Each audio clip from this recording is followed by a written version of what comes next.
Good morning, everyone.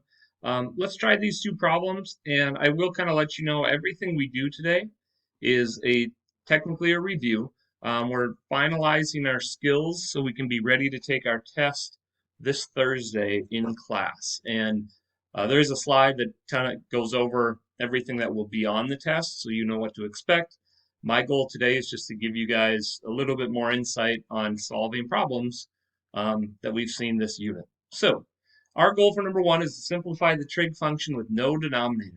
Well, what we need to do is we need to I'm going to give myself a little bit more room. We need to change out all these values into sines or cosines. And unless you've memorized specific trig identities, you might not know what this is right away. So in that case, the first thing I'm going to do is deal with this square. And I'm just going to pull it out. Anytime you have like secant squared of x, you can rewrite it as secant x squared, same with tangent. Well, the reason why we want to do that is now I'm going to take a look at what do I know about secant? Well, secant is the reciprocal of cosine, so I could rewrite secant as 1 over cosine. And then tangent is sine over cosine.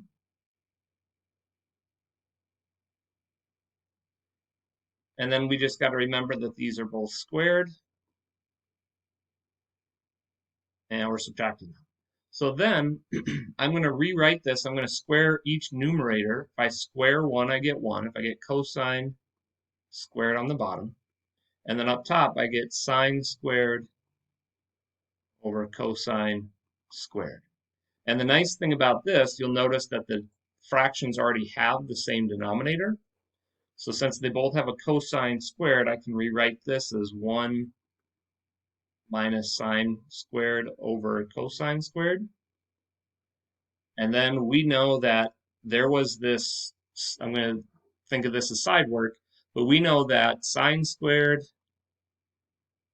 plus cosine squared equals 1. And if I move the sign over,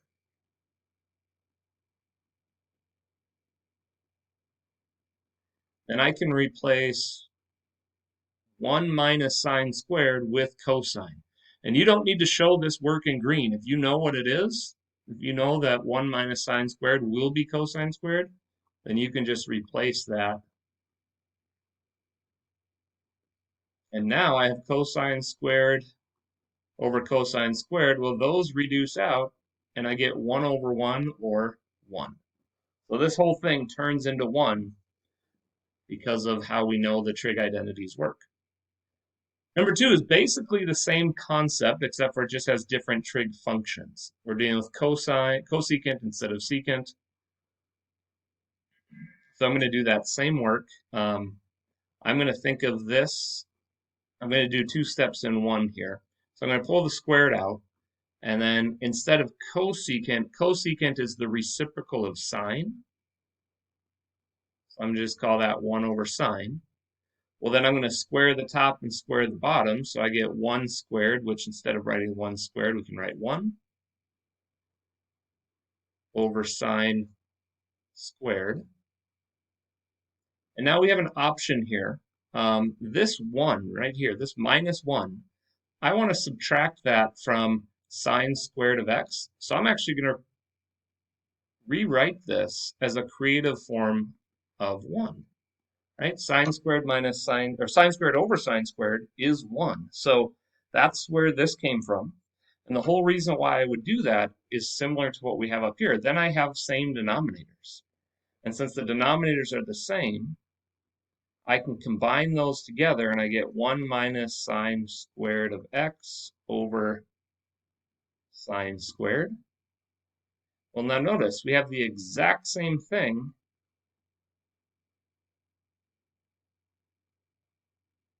here as we had right here. So I know that if I was to creatively manipulate our Pythagorean identity, I can replace 1 minus sine squared with cosine squared. And that's what the bottom will turn into. Sorry, the top will turn into cosine squared over sine squared. And then if I want to, this is kind of the following all the correct properties. I'm going to pull that squared out. And the reason why I would do that is now I have cosine over sine, which is the same as cotangent. And then the squared is just going to be placed in. So all of this would turn into cotangent squared.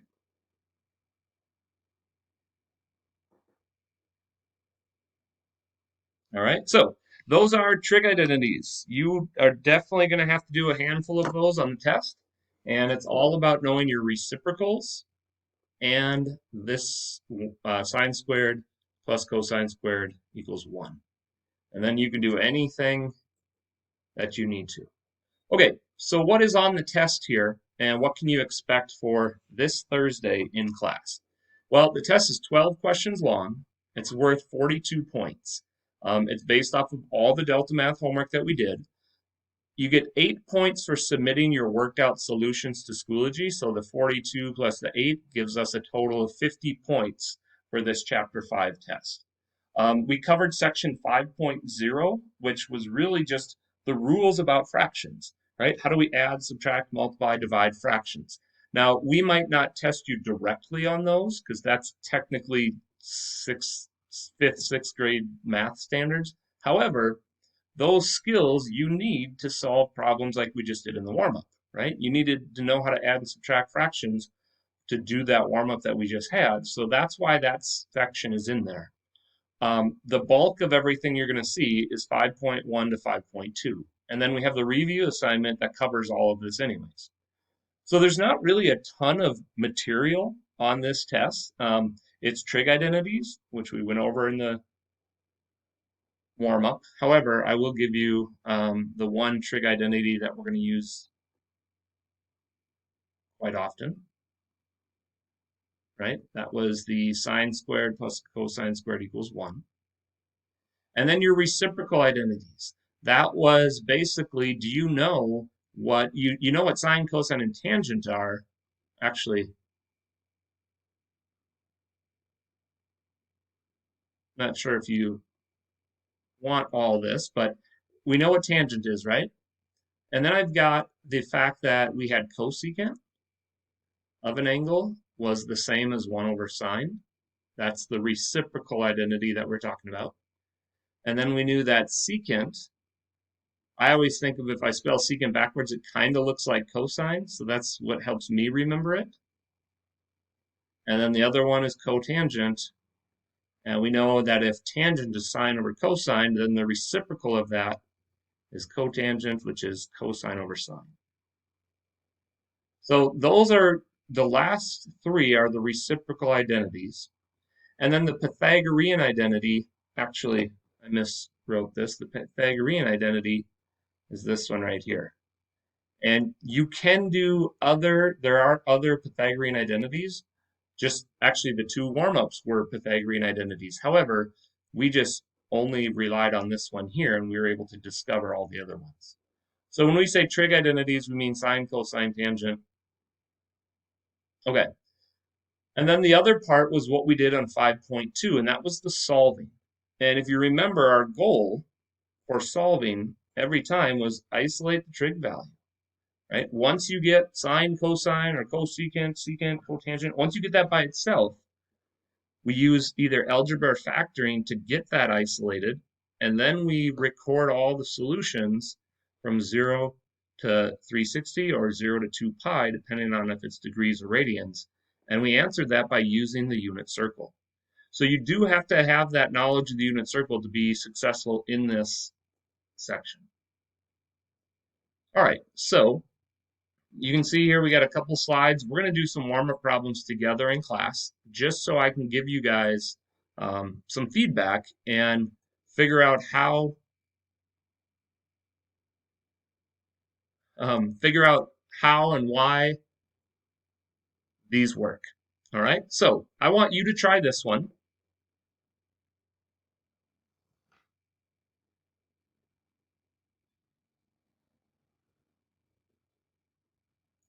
And we'll go over this in just a minute.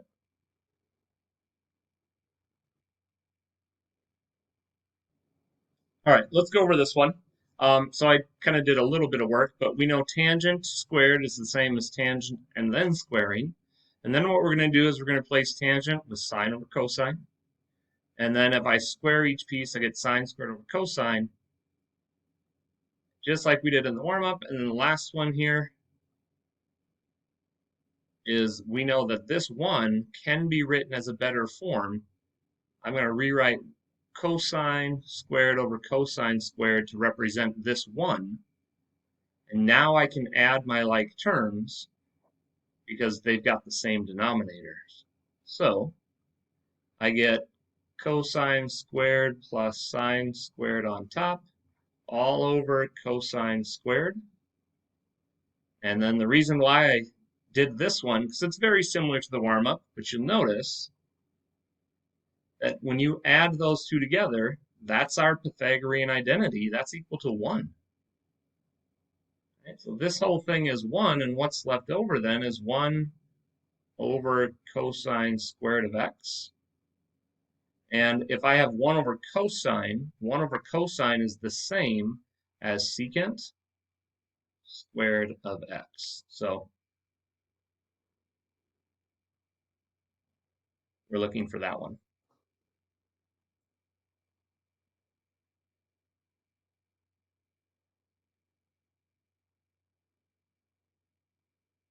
Okay, I don't know if you want to write these ones down.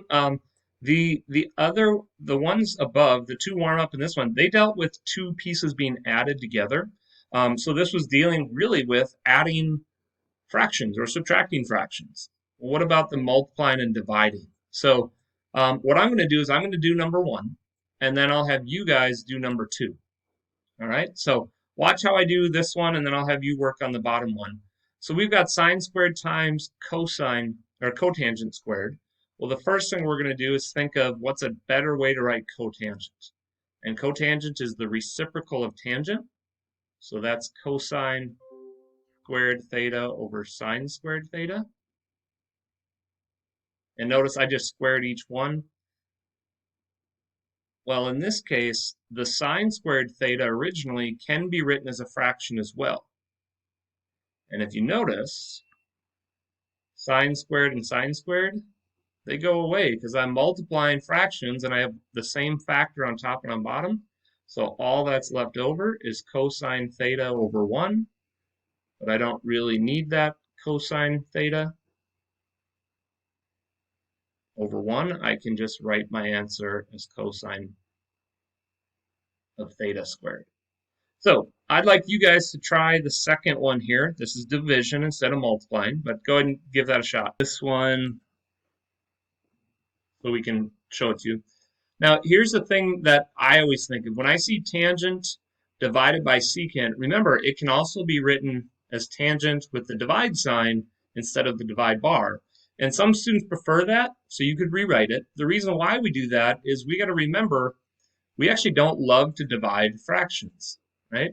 We're changing division into multiplying by the reciprocal. So I changed it to multiplying, and now I have the reciprocal, which if you remember what the reciprocal of secant is, you could just write cosine squared. So you could jump right to a better version. I ended up showing probably too much work here, but here's what I did is I thought, well, that's 1 over secant, so I changed it to multiply by 1 over secant squared, and then I changed secant with 1 over cosine. So then I have a fraction divided by a fraction, which this whole piece turns into cosine.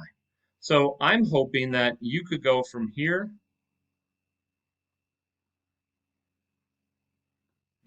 you hopefully could go from here right to here if you remember that the reciprocal of secant is cosine.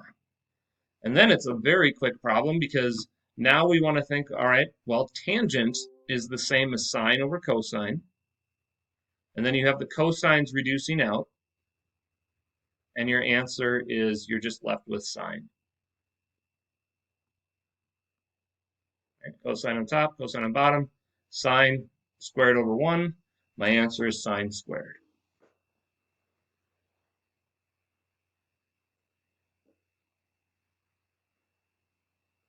Okay, so those first couple examples were just dealing with trig identities. Notice there wasn't an equal sign at all. We didn't solve, we didn't get a specific answer for theta or for x. What we're going to do next here is the review side of solving. And when you see the word solve, that means there's an equal sign, which means we need at least one answer. Sometimes it's two answers, sometimes it's three, sometimes it's four. Depends on what we have and the domain that's given. So here we're looking for solve, find the values between 0 and 2 pi. I'm going to work through this one here. Actually, why don't I let you guys work through it? I'm going to pause my screen and work through it, and then we'll go over the answers here in about 2 minutes. Okay, so go ahead and try this one. Find all the answers between 0 and 2 pi. So anytime they say solve the trig equation, our goal is to isolate the cosine function or whatever the trig function is. And usually, if there's only one term, then you use algebra, right? So we're going to add 1, bring the 1 over to the other side, and then I'm going to divide by 4. And then I get cosine squared is equal to 1/4. Then, and only then, we take the square root of both sides. Do remember when you take the square root, you get 2 answers, right? So, oops, I actually wrote this part incorrectly. When I take the square root of both sides, keep in mind that when we square root a fraction, we can take the square root of the top and the bottom separately. That's one of the properties of radicals. And then we get 2 answers, a plus and a minus. So then what do we get? Well, the square root of 1 is 1.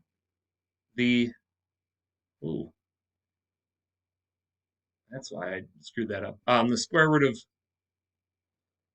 4 is 2. So now my goal is to figure out where is the cosine of, let's see.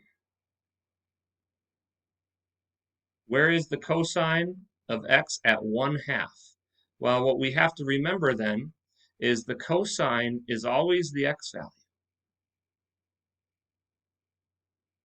And I should remember cosine is positive in 2 quadrants, and it's negative in 2 quadrants. So I know for sure before I do anything, I'm going to have 4 answers here, right? X is going to be equal to 4 different things.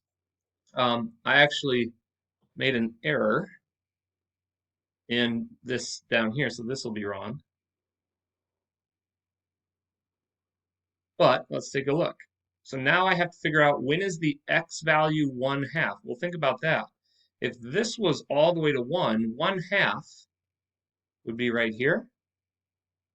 So if I go over 1/2 up, I'm going to make that tall triangle.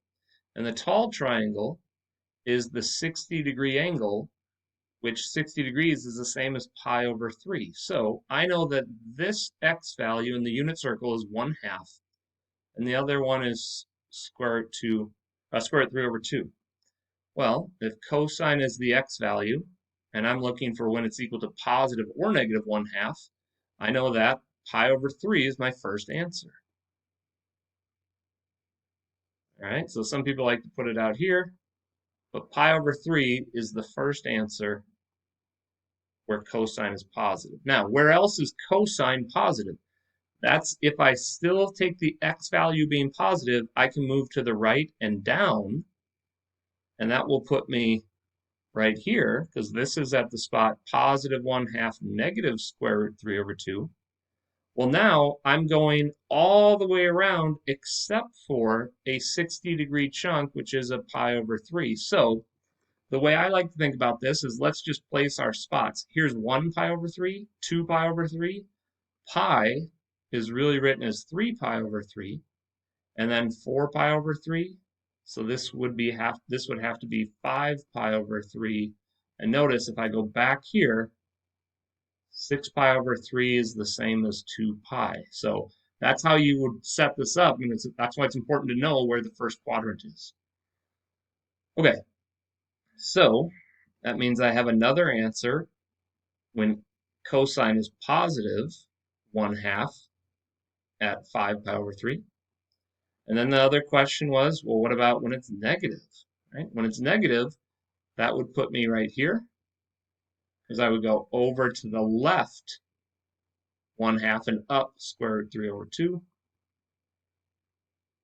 And then what spot would this be? Well, this is 1 pi over 3, so this would have to be 2 pi over 3s.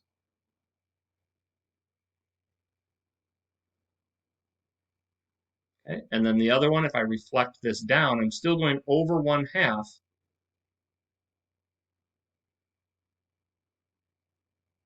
And we get cosine, oops, cosine is the x value, so I'm over negative 1/2. This would be down square root 3 over 2. But then how far would this in radians be? Well, this is 1 pi over 2, 2 pi over 2, 3 pi over 2. So this would be 4, I'm sorry, pi over 3s. 4 pi over 3 is what we have here.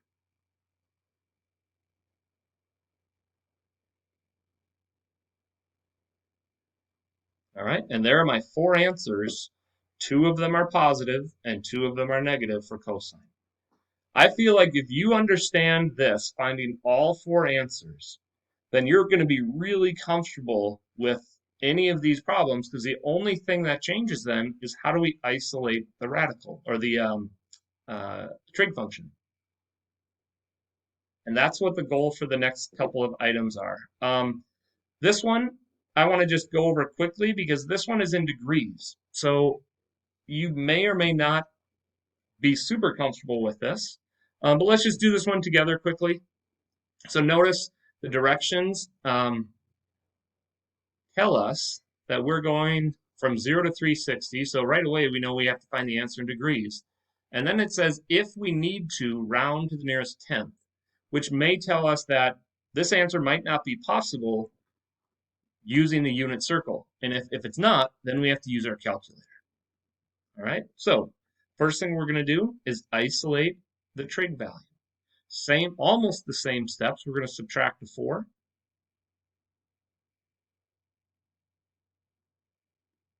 And then divide by 4.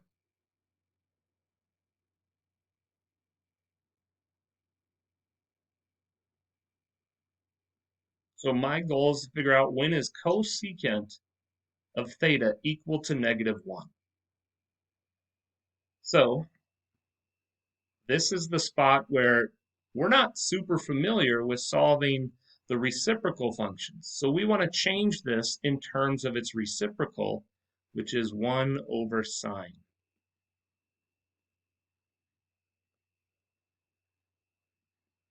Okay. Now, as we've always learned, whatever this is, let's keep that as a fraction.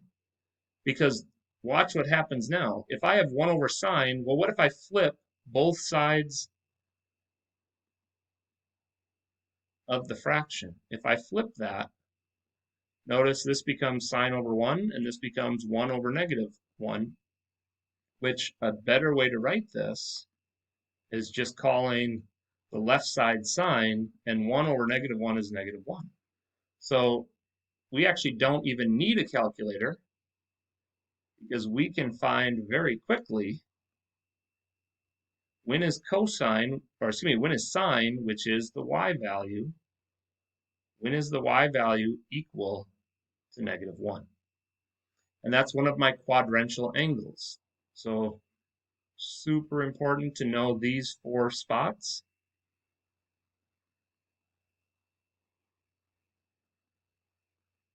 And if you think of a radius of 1 and I just go around the circle, this bottom point is at the spot go over 0 down 1. And it's the only spot at which the y value is equal to -1.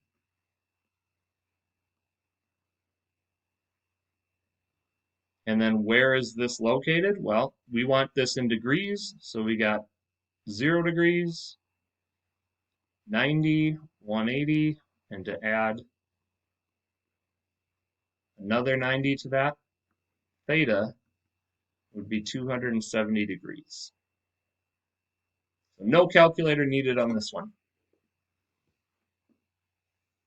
You could have done your calculator, by the way, if you wanted to. All you would do is do sine inverse of -1 and grab your calculator and see what that answer gives you. You just got to make sure you're in the right mode.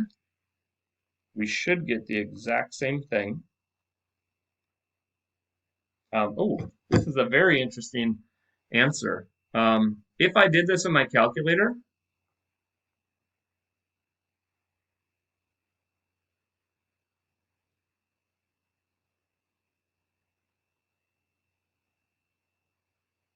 I end up with the answer of negative 90.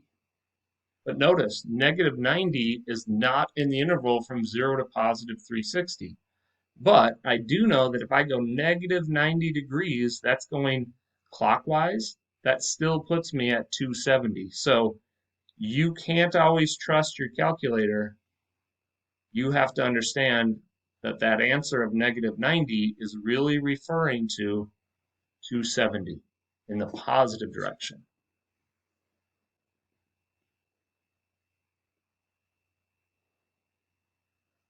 All right. I figured we covered the solving part pretty decent. I want to show you a couple of these items, and we might not do them all the way to completion. I might get to a certain point and then just share with you how I would solve it. Actually, this one we will do all the way, but this one down here we will not. Okay, so let's look at this one.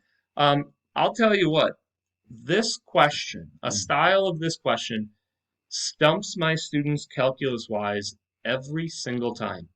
I put these on tests, so if you're taking calculus next year, I'd really study this example right here. And it's going to pay off for our tests on Thursday anyways. But why do my students struggle so much with this problem? Well, I think the reason is they don't realize that I've got two items that are being subtracted, and each of those items have the same thing in common. So what we can do is we can actually factor out a common monomial term, and that common term between both of them is a tangent, right? They each have one tangent in common, so I'm going to factor that out, and what's left over is a 2 tangent minus 1. For some reason, this is the step that my students get stuck on, is going from here to here. So now that we were able to factor that, we're going to set each factor equal to its own 0, and then we have to solve.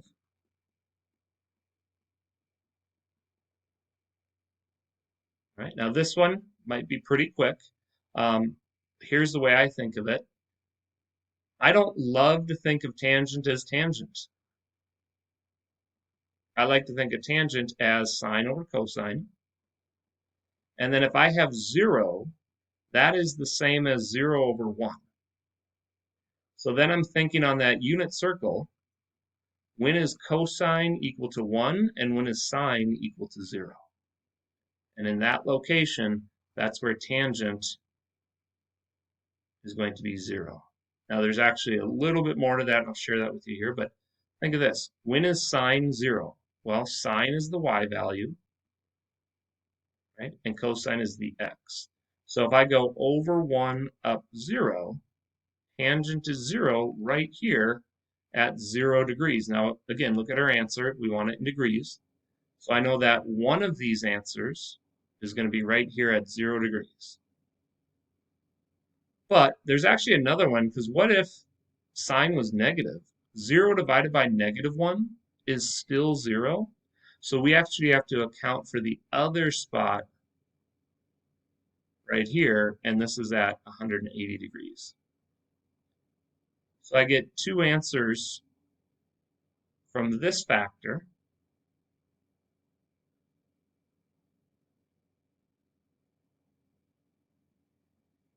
And then the other one, we have to solve this using our algebra skills. I'm going to do two steps at one. I know I'm going to have to add the 1 over here, and if I write a 2 here, well, that 2 is going to be divided anyways. So then I want to think, when is tangent of theta equal to 1/2? Now this one is a little more challenging. There's multiple ways to do this. What I would do is I just do the inverse and grab my calculator.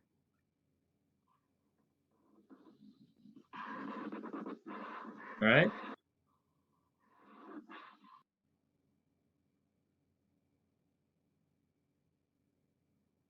So let me show you my calculator quick.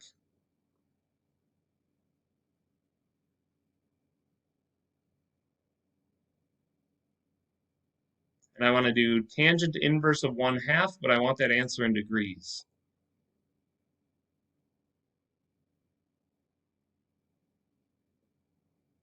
So I'm going to check my mode first, especially if I'm using an online calculator. Hit degrees, and then go to a blank screen. Tangent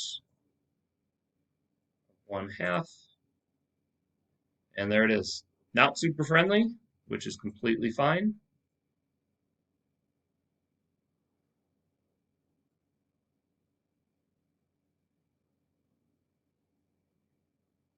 But that's one of my answers.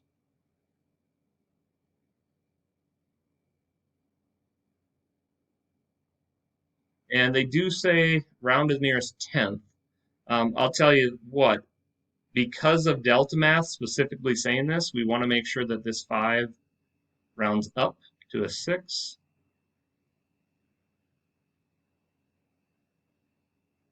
But in calculus, we always want more than a tenth. So don't get too used to always rounding to a tenth, because next year that's going to change. Well, let's think of what we just found. This answer right here, right? This is theta, that's degrees. So if I map this out at 26.6 degrees, I have to then figure out where else is tangent positive. Well, tangent is positive when sine and cosine are the same value. Here, the x and the y are both positive, so if I reflect this over, this reference angle right here is 26.6 degrees as well. But I'm going 26.6 past 180, so I have to add 180 plus 26, so I get 206.6. And that is the fourth answer at which this problem will be equal to 0.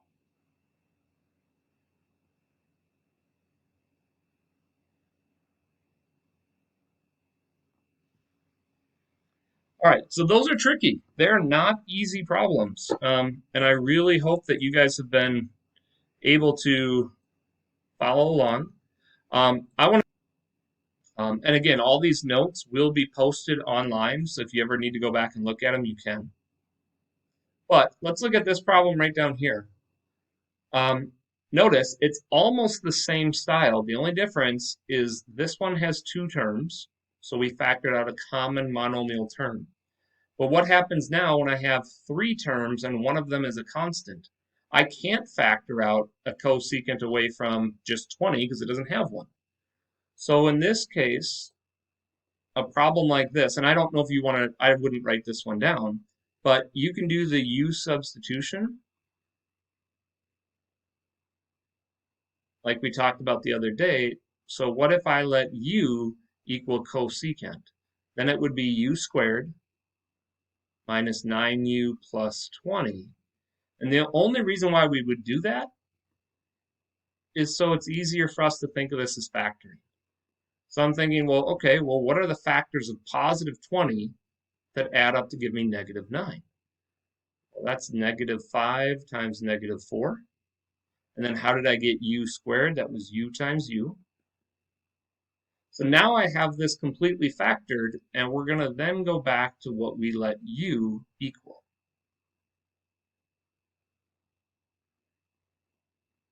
So we're just replacing u with cosecant.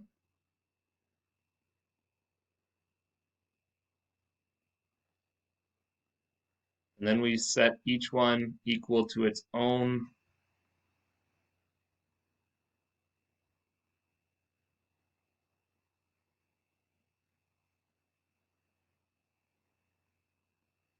let each one equal to its own 0. Now this is kind of interesting too. Maybe I will go through and solve this. But hopefully you're comfortable with factoring and then setting each factor equal to 0. Now this is unique because how do we solve a problem like this? because we don't have a cosecant button in my calculator. And if I want to undo that, this is the way I would do it.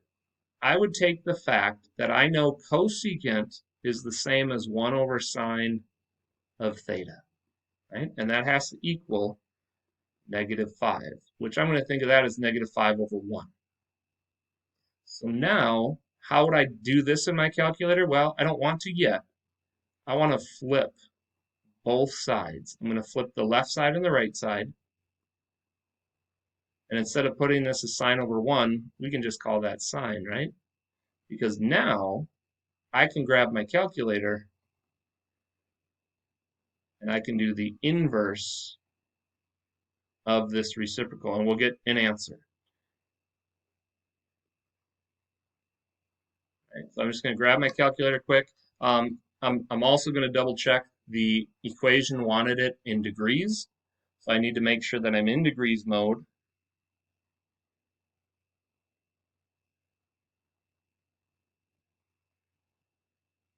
And we get -11.53, oops, and they want it rounded to the nearest tenth. So -11.5. However, we've got a problem, right?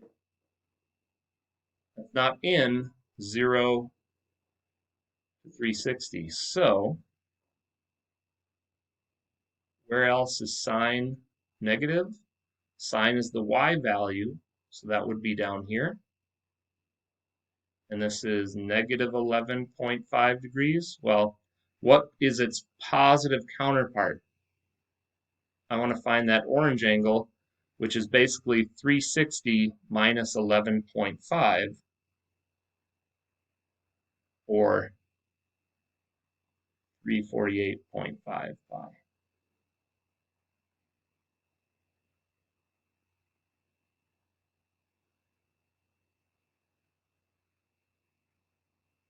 Okay. Now, again, there's more than one answer here, right? Because when is sine negative? Sine is the y value, so it's going to be below, it's in quadrant 3 and 4. So then I just have to go over here and say, well, this is 11.5 reference angle. So if I do 180 plus 11.5, my other answer is 191.5.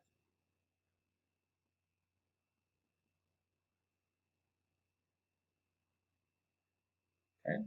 Now, I didn't want to go through all of that, but we haven't done a ton with the reciprocals, so hopefully that helped. Now here you would do the same thing. I'm not even going to go through all this, but I'm going to rewrite it as the reciprocal, and then I'll flip it upside down. And then same work. We're not going to finish that just because it's the same work. Grab your calculator, figure out where sine is -1/4. We know it's going to be in this quadrant. In this quadrant, it's just the degrees will be different. All right. This one, I'm not even going to go all the way through it. I just want to show you one quick step. Look at all the terms here. When you have all the terms like this, you want to treat them as if they're like terms, right? So if I have a -6 sign, I'm going to add that over to the other space that just have a sign. And then I've got 9 sine squared plus, actually that would be a -3 sine of theta minus 2 equals 0. And then in this case, we would let u equal sine. So I get 9u squared minus 3u minus 2 equals 0. And it's the same work we did. The only problem is this one's harder to do in our head. So we just have to factor. And I know I'm going kind of fast through these. We've done these before. You did them in the homework, so you should be pretty comfortable with it. I'm looking for factors that add up to -3u, but multiply together to give me -18. And that's -6u and a +3. And then we just take out our common factors. So Hopefully you're really good at this stuff. I guess we're using blue.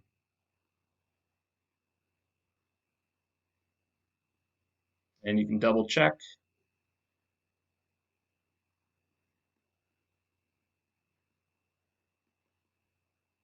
Then we know that u is the sign value. So I'm not going to go further than this because my thought would be you guys can then set each one equal to its own 0 and then solve those just like we did, right? I want to just show you that, you know what, sometimes it's just the factoring that makes this a really challenging problem. And then everything after that is the same work, right? Now I'd probably use my calculator on both of these as well. And I think nothing special with this one. All you'd have to do is move the cosine over, so I'm not even going to do that. This is the last one. Okay, this is it for today. I want to make sure you guys are really comfortable with this one because it doesn't get more challenging than this in terms of just thinking about how to solve. Notice you have cosines and tangents together. Well, in this case, we want to factor out what they have in common. And the item that they have in common